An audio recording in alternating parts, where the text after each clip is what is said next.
SCP-4159. Oh God, something touched my leg. Object Class: Euclid. Special Containment Procedures. Public access to areas inhabited by SCP-4159 is to be heavily restricted between March and November under the guise of hooded ploverbird nest reintroduction. These areas are to be monitored both remotely and by Foundation personnel posing as Parks Victoria Rangers, and seaweed washed ashore is to be collected and incinerated daily. Populations of SCP-4159 are to be counted and monitored, with civilian inhabited areas nearby to be evacuated should significant numbers of SCP-4159 get too close and fail to be lured away or destroyed. Weather reports are to be monitored for storms at sea with a likelihood of bringing more specimens ashore. A minimum of 4 specimens are to be kept contained within Site-40 for study, along with any notable specimens. Containment will be comprised of a standard wildlife containment cell with a steady supply of salt water. Foundation personnel are advised not to come within 2 meters of SCP-4159 specimens and to work with partners to minimize the risk of injury.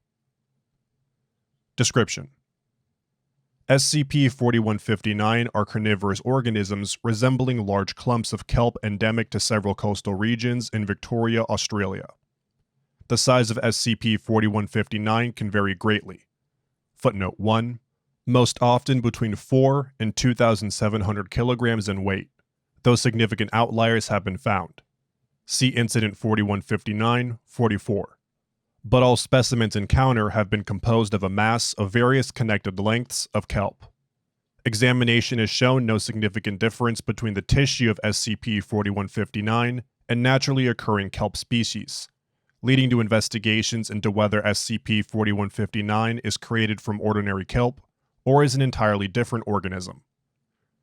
SCP-4159 inhabits shorelines, reefs, rock pools, and shallow waters, with specimens adopting different behaviors in different environments, suggesting intelligence comparable to cephalopods. This behavior includes, but is not limited to, laying in wait as an ambush predator among sand and mundane seaweed, active predation of slower-moving prey such as sea turtles, seals, and sleeping animals. Footnote 2. See Addendum SCP-4159-B. The use of tools such as stones, nets, and corpses, typically in a luring fashion. Footnote 3. See Addendum SCP-4159-B. Bioluminescent hypnosis reminiscent of the hunting behavior of many species of cuttlefish, structuring itself into limbs to grapple prey items. Observation has shown that while SCP-4159 is slow-moving, they are able to move silently and have proven to be exceptionally strong, with smaller specimens capable of subduing adult humans. Upon obtaining a prey item, SCP-4159 typically suffocates or drowns it before moving to a secluded, damp location to digest it. It accomplishes this by what is thought to be a form of phagocytosis, enveloping the prey item in itself and slowly absorbing it over a period of hours, though larger individuals are able to digest nutrition faster by virtue of having more surface area with which to apply to the task. The peak season for SCP-4159 is between late March and mid-October, though this may vary based on the climate, with colder and stormier weather bringing specimens from deeper water, suggesting they may be dislodged from their warm water habitat by storms in a manner similar to non-anomalous kelp or even jellyfish. Monitoring of SCP-4159 population's migratory habits has shown that each year they arrive and depart from the same direction, with recent analysis showing populations converging on an isolated reef located at -39.937113, 146.077304.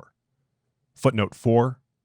Investigation into this location is still ongoing, though it is suspected to be anomalous due to inconsistent scans and identical reefs being spotted in other locations around the world. Addendum SCP-4159-A. On April 19, 2017, civilians reported the disappearance of their child, Nicholas MacArthur, who was last seen riding his bike in the town of Kilcunda, Victoria. A police search of the area led to the discovery of MacArthur's remains being consumed by an instance of SCP-4159 within a playground tube. Embedded Foundation agents soon dispatched a field team to establish a perimeter, with police units being amnesticized and returned to duty. The specimen was destroyed, and MacArthur's remains were recovered. Footnote 5. Remains were later buried under the guise of being the victim of an infectious necrotic virus known to be prevalent in the area. Examination of local CCTV footage shows Nicholas MacArthur arriving at the playground at 15:30, playing on the swings, then entering the sand pit where the SCP-4159 specimen had disguised itself as a rudimentary sandcastle. The resultant attack incapacitated MacArthur within 19 minutes, before retreating into the playground tube to ingest the victim. Later investigation was able to track the specimen to a creek several hundred meters away. This was the only known instance of SCP-4159 entering a freshwater environment, and one of the earlier cases of the usage of a sandcastle disguise. Addendum SCP-4159-B. Following a successful operation in the town of Bairnsdale, Victoria, relating to an uninvolved anomaly, a number of Epsilon-6, village idiots, agents were sleeping at a waterfront motel, awaiting extraction the following morning. During the course of the night, an SCP-4159 instance subdued and partially consumed Agent Holtzinger. These events have been reconstructed based on witness accounts and recovered security footage. Witness Statement, Incident 4159-34, B1. Witness: Mark Boulding. In the microphone? Okay, boss. So it's like I said before, it was about 2-ish in the morning and Jan kicked me out for smoking in the room. I was standing out on the veranda and looking out at the water, thinking about going for a surf in the morning. You know, that sort of stuff. Anyway, I saw something coming out of the water right about then. Must have been a seal or something. Looked kind of funny, all flattened and sort of stretched out, you know. Probably sick. That happens all the time with that expletive desalination plant they built, you know. Witness Statement, Incident 4159-34B, 2. Witness: Cherie Lockwood. Statement: Yeah, it was 2:30 in the morning and I saw on the security camera that there was all this water and seaweed in the car park leading in the rooms. You know, a slipping hazard. Last thing I need is for my boss to see me let an OH and S violation go, so I head out with the mop to clean it up. That's when the service button at the front desk paged me. I'd pretty much finished anyway. It was pretty much just in the gardens by that point, so I went and handled the customer. Recovered CCTV footage. Timestamp: 2:39, July 12, 2018. Visual log. Footage shows a static view of the footpath and room doors along it. All doors are closed, and no light shines throughout any windows. 2:40, July 12, 2018. SCP-4159 instance enters frame from the west. Specimen is noted to be covered in leaves and detritus, and is estimated to weigh 25 to 30 kilograms. Upon reaching the closest door to the camera, that housing Agent Holtzinger, the specimen proceeds to flatten itself to the ground and entered the room under the door. 4:30, July 12, 2018. Agent Holtzinger exits the room and is seen to be in a slumped backward position and moving with a stiff, shambling motion. Upon moving closer to the camera, the SCP-4159 specimen can be seen tightly clinging to Agent Holtzinger's lower back and neck. 4:33, July 12, 2018. Agent Holtzinger and the SCP-4159 instance leave frame. Foundation Incident Report, Form 34-B. Name of Agent: Erwin Wood. Report: At approximately 4:40, I was awakened by odd sounds outside the window of my room. Upon investigation, I could see a person leaning on a tree in the courtyard by the public toilet block. I was unable to see the person in any detail from my room, so I dressed and went outside to investigate. Upon arriving at the courtyard, the person had moved towards the tree line near the toilet block. They were moving strangely, as though they were being shaken by someone from behind. I approached and shone my torch on the person and identified them as Agent Holtzinger. She was not breathing and had strings of kelp tangled in her pajamas and hair. Upon closer inspection, I saw that a mass of anomalous kelp had been attached to the back of Agent Holtzinger and was shaking them. I proceeded to call for support from the rest of the task force and proceeded to aid in the containment of Agent Holtzinger.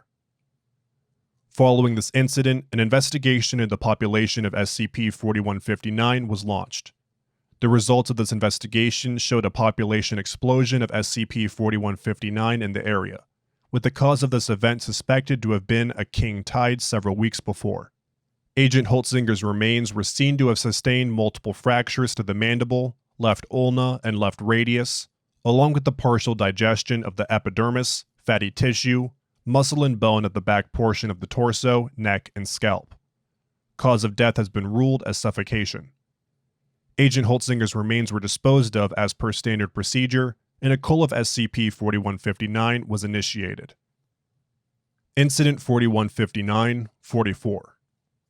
On October 27, 2018, Foundation Agent Isaac Plum disappeared while investigating reports of SCP-4159 near the town of Aspen Valley, Redacted Island, to the northwest of the Kent Islands. Agent Plum's last report indicated his intention to investigate the town from a distance before taking further action. Following his disappearance, a task force composed of 4 agents, footnote 6, Commander Grace Geeham, Corporal Brendan Ostrati, Corporal Daryl Brayshaw, and Private Margaret Hicks, was sent from Site 40 to investigate. Upon arriving at Redacted Island, Commander Geeham reported that the dock and marina were deserted before proceeding towards Aspen Valley on foot. Upon confirming a visual of the town, Commander Geeham reported multiple SCP-4159 instances in the town, primarily located on top of and around buildings and trees. The task force was instructed to proceed into the town to locate Agent Plum and determine the extent of the infestation. Closer examination showed that the cited SCP-4159 instances were in fact a single enormous specimen, estimated by Commander Geeham to weigh several tons, with tendrils extending into all the buildings in the town via windows, doors, and chimneys. All members of the task force but Commander Geeham were lost in action, and Commander Geeham was found when the expeditionary vessel washed ashore redacted miles from Site 40. Interviewer: Dr. Hochter. Interviewed: Commander Grace Geeham, Green Leader of Task 4, with previous experience in working with SCP-4159. Forward. Following the events of Incident 4159-44, Commander Geeham submitted an after-action report and was placed on administrative leave while an effort was made to verify her claims. At this time, her report remains unverified, and Commander Geeham was interviewed once more to determine the report's veracity. Begin log. Dr. Hochter. Hello again, Commander Geeham. Please, sit down. Commander Geeham sits and looks at Dr. Hochter expectantly, appearing restless. Commander Geeham. So this means you sent someone to look at Redacted Island, right? You saw it? You saw what it does? Why you need to wipe them out? The reconnaissance team didn't see anything suggesting anything other than a severe SCP-4159 incursion, though not without abnormalities. We have asked you here to restate your report in your own words and to help us clarify the events surrounding Redacted Island. When you're ready, Grace. Commander Geeham is noted to look irritated and anxious. Sir. Yes, sir. We landed on the island at 0700 hours and found the marina and the docks empty. We weren't expecting that. 4159 incursions are slow. They pick off 1 or 2 people at a time. Never groups. How could they? They're slow. After some discussion, the team and I discussed our plan and considered the possibility of something else operating in the area. Something else? Despite reports of SCP-4159 operating in the area. Wouldn't be the first time. Remember what happened in the Redacted disappearance? Noted. Please continue, Commander Geeham. Well, we headed into the town down the road from the docks, and that's when we saw the 4159s all over the town. Only they looked off somehow, like they were asleep or sick or something. Either way, they were really big, about as big as any of us had seen before, mounded up on all the roofs and power lines, hanging down into windows and chimneys. And that is when you decided to split into pairs. That's right. At this point, I I didn't realize it was different to normal specimens we dealt with before. Besides, we had the flamethrowers and we were all experienced agents. At least, I thought we were. Commander Geeham sighs and appears remorseful. Continue your statement, Grace. We split up. Myself and Corporal Brayshaw were covering the west side of town. Ostrati and Hicks were on the east. We kept in contact with each other the whole time. The insides of those houses. I've never seen it have that effect on an environment before. Commander Geeham shows visible signs of distress and drinks from a glass of water. It had turned the inside of the houses into a sort of nest. Rotting plants and fishing nets and furniture, piled together with these tendrils coming from the specimen, leading into the nest through the windows and fireplace. Just as Brayshaw and I went to investigate, Hicks called on the radio saying that she could see a long mass of kelp leading from the specimen to the water, and that all the instances of 4159 were joined together. That's about when we realized it was one massive specimen, not lots of smaller ones. I ordered her and Ostrati to come back to our location, and Brayshaw, We can take a short break if you need to compose yourself, Grace. Commander Geeham takes a deep breath and shakes her head. I'm good. I'm okay. He found the room that used to live there. Their beds were in the middle of the nest in the living room. They were all webbed to their beds with bits of 4159. It was growing into their faces like it burrowed through the sinuses and just grew all the way inside. They had big masses of these gas bladder-looking objects bursting out of their skin, all over their bodies. Most of them were small, like grapes, but others were like tennis balls. When I shone my torch on them, I could see 4159 embryos inside, like eggs. Then Brayshaw saw it too, and he just lost it. Lost it? He shoved me aside and blasted the nest with his flamethrower. Inside the building. When he did, the specimen defended itself. Tendrils as thick as trees burst in from the window and grabbed him. Would have grabbed me too if I didn't scoop back out onto the street on my ass like an idiot. You didn't attempt to aid Corporal Brayshaw? It, expletive, crushed him like a bug. I saw him crumple down to half his size and fountain blood out of his mouth. It was all I could do to get out and try to get to Hicks and Ostrati. Commander Geeham pauses and composes herself. They were in the middle of the street, shouting to me and Brayshaw. The whole thing was flailing all over the place, even knocked down one of the houses as it pulled most of its mass into the street and started hauling itself towards us from the direction of the docks. We could see at least a dozen people dragging along behind it, caught up in its tendrils like the family Brayshaw found, and it hadn't even gotten out of all the houses yet. Commander Geeham pauses and stares at the wall for 18 seconds. Dr. Hochter touches Commander Geeham's arm. What happened next, Grace? After you regrouped with the rest of your team? We ran. Ostrati saw the town's abattoir at the end of the street, and since it was a bluestone building, we figured it would be strong enough to keep the specimen out. As we were entering the front door, Corporal Ostrati, he walked onto a tree and some tendrils descended and grabbed him, yanked him into the air.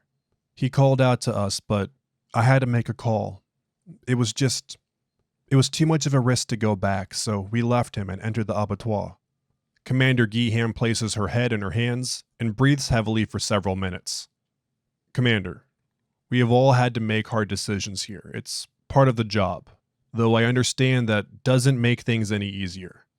Take some deep breaths and try to finish. Okay.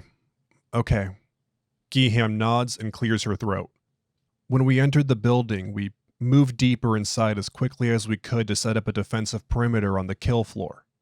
Hicks joked that it seemed appropriate, but when we got in there, we saw that the back of the building had been knocked down by the specimen. It was slumped on the wall of the building and over the alleyway. There was a small whale there in the same condition as the people in the first building, laying against a propane tank. The specimen shuddered and started to squeeze into the breach, so I ordered Hicks to fire in the propane tank with me. Under most circumstances, I would call that reckless, Commander. You're absolutely sure it was necessary? We were trapped in there. What choice did we have? Besides, it worked. The tank went up, knocked us both on our asses, but the thing was right on top of the explosion and got blown to bits. We managed to get to our feet despite our injuries and helped each other onto the street. What was left of the specimen was retreating towards the woods, and we followed at a distance to return to the boat. By the time we made it, we couldn't make visual contact with the specimen. After treating her injuries as best we could, I took the first shift piloting the boat back towards the site. And Private Hicks, what happened to her? I was sleeping while it was her time driving.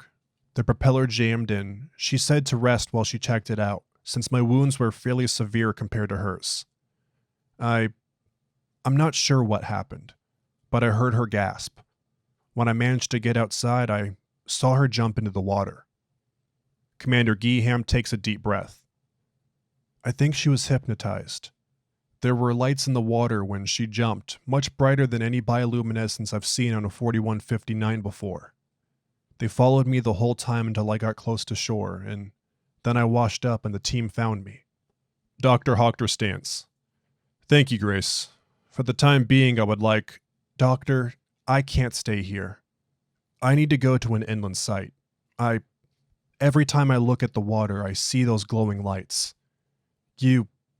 For a second, I could swear that Hicks smiled at me as she jumped into the water. I'm afraid that if I keep seeing those lights, I'll walk into the sea with that same smile. Noted, Commander. We'll see what we can do. End log. Note. I'd like for the families of Corporal Brendan Ostrati, Corporal Daryl Brayshaw, and Private Margaret Hicks to receive the standard monetary payout and deepest condolences on behalf of the Foundation. Furthermore, Commander Geeham is to be administered Class B amnestics as per her request, and transferred to Site Redacted. Further investigations into the events of Incident 4159-44 and the whereabouts of Agent Plum are to be made a high priority, with extreme caution to be taken in said investigation. Dr. D. Hochter, Site 40 Director. Thank you for listening to SCP-4159, Oh God, Something Touched My Leg, by Dr. Balthazar. If you enjoyed this SCP, please like and subscribe, and follow the link in the description to the SCP Wiki, and vote it up to support it and the SCP Wiki as a whole.